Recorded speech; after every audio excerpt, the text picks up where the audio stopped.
Actually, quite a few things I did not like, but I did like some things about this show. Actually, more than that, but there's more that I didn't like than what I did like. Mern being a butterfly was, not really a surprise. He was like the only character that wasn't, really established.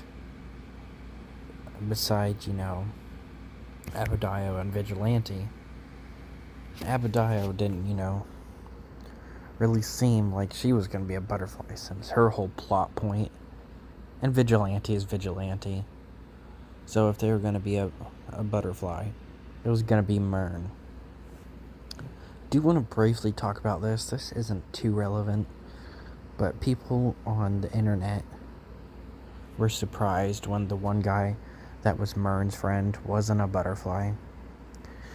Even though, as far as we know, the only good butterfly was, before later when we find out the butterflies aren't as bad as we think, but, they're still bad.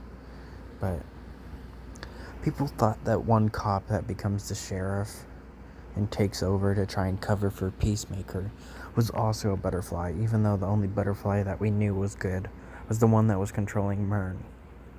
I really don't get why people thought there was not one but two good butterflies.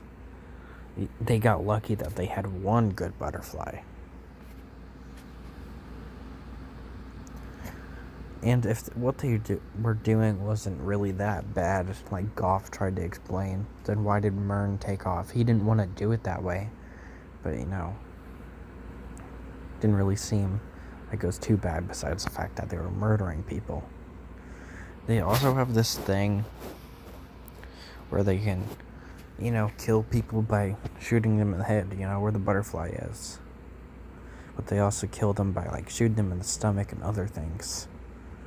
But later there's a line that I thought was pretty terrible, where in most superhero movies there's always an explosion or something ridiculous, and a character survives, and you're like, wow, that's not normal. That's a bit of a stretch, even though, superheroes and stuff aren't real. That's still a bit of a stretch for someone to survive an explosion. Mern survives an explosion during the show, and their only explanation is that Hardcourt realized that he was a butterfly once he survived the explosion. So, butterflies die by getting shot by human guns, but they can't die from human explosions. Make it make sense. What else? The last episode with Eagly was weird. Eagly drops the helmet off, that's fine. He's an eagle, I don't expect him to, know where to put the helmet. But literally in the previous episode, we saw him beat up a bunch of, the hoods working for White Dragon, and just go brutal on them. Vigilante even says something about it.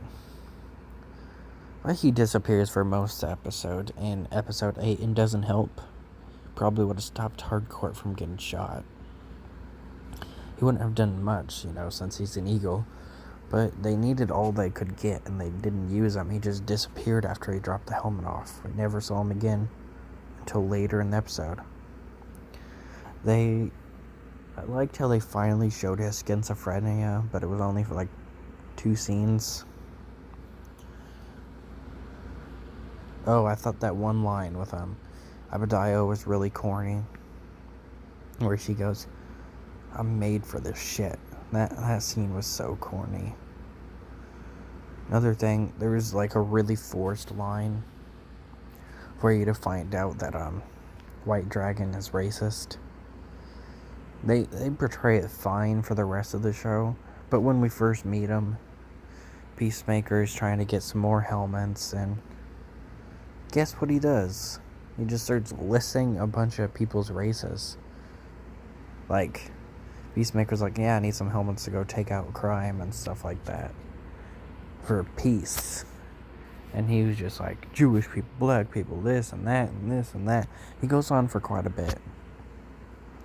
It was just ridiculous, and they didn't really play it for comedy. I think it was one of their rare serious moments. Speaking of their serious moments, they're never able to have them. Hardly ever happens. There's a scene where Peacemaker's by himself talking to Eagly, worried about him, thinking he's about to die. And then he just talked about how when he went to prison, he should have got an ugly chick that he would have had sex with maybe once or twice, and it wouldn't have even been a chore, and he should have been a better friend, but he's trying to make jokes at the same time. It was kind of hard to watch and cringy. I also thought it was stupid that, what was it? Oh yeah, when Peacemaker's bonding with his dad, he mentions Bloodsport, which is fine, and then he mentions about, there's this guy that I worked with, and he was such a badass, but then he ended up being afraid of rats. And then, right after it feels so forced, he started laughing so hard. Peacemaker goes and gets him some water. And then he goes, "Don't tell me that guy shot you." Like, it feels so random. Why would you ask that? Why would you come up with that question? Just because he tells you, hey, this one guy was afraid of rats and I thought it was funny, that I used to work with. And then he comes up to the conclusion that that's the guy that shot him. I don't know, that scene just felt really forced and so random. It just felt like a reason to get, see more about why Peacemaker's dad is just such an asshole. Felt stupid.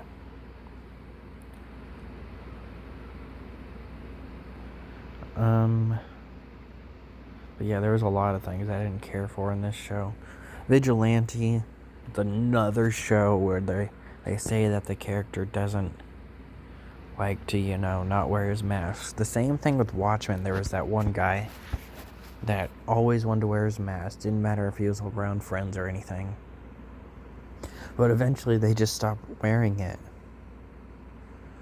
We never see, character development for them to, not want to wear it anymore. They're just not wearing it anymore. I get, you need the helmets off to show more emotion and stuff like that. But don't give that character the trait that they barely take their mask off. But then through the whole show, they barely wear it. Vigilante really did not want to take his helmet off at all. It didn't matter. But through most of the show, he just doesn't wear it. He shows up without his costume at all. After he thought he was so careful and shit. And he constantly doesn't wear it during the show. Car rides and all of that. And Peacemaker hardly wears his helmet at all either. Until it's relevant for the plot where he wears it. And we find out that White Dragon has tracking devices in the helmets. So now he needs to wear it.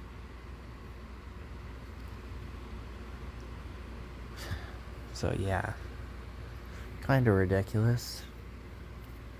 But yeah, for most of the season, Vigilante doesn't want to take his mask off. But then eventually he does. Judo Master was kinda wasted in this show. But yeah, this show was fine. Not as good as what other people say, but it was good. And one last thing, though. I thought it was weird that Abadiah immediately says, and exposes Amanda Waller and all that stuff. Did she even get paid? She did all this, killed all these butterflies, all these people. And what? She probably won't get paid. But yeah, that's about it. Unless I think of other things.